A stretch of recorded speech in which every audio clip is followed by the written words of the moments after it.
Hi guys, welcome back to my another mini vlog. তো ব্রেকফাস্টটা complete করলাম আর আজকে লাঞ্চটাও একটু তাড়াতাড়ি করব, কারণ লাঞ্চের পর একটু কাজ আছে। তো আজকে লাঞ্চে আছে গরম ভাত, তার সাথে ঘি আর নুন তেল কাঁচা লঙ্কা দিয়ে মাখা আলু সেদ্ধ, একটা ডিম সেদ্ধ আর পেঁয়াজ। আর এটা আমার ভীষণ ফেভারিট একটা খাবার। তো লাঞ্চ করে উঠে অল্প একটু রেডিও হয়ে নিয়েছি, কারণ একটা ব্র্যান্ডের সাথে শুট আছে।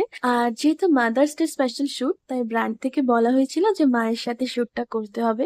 তো এই ফার্স্ট টাইম আমি মায়ের সাথে কোনো শুট করলাম। আর ব্র্যান্ডটা তো তোমাদের মোটামুটি সকলেরই চেনা, তাই নতুন করে আর কিছু বলার নেই।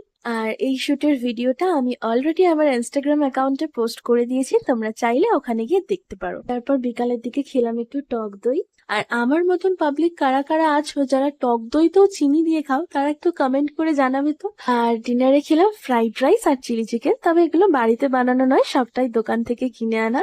So yeah, that's it for today, by.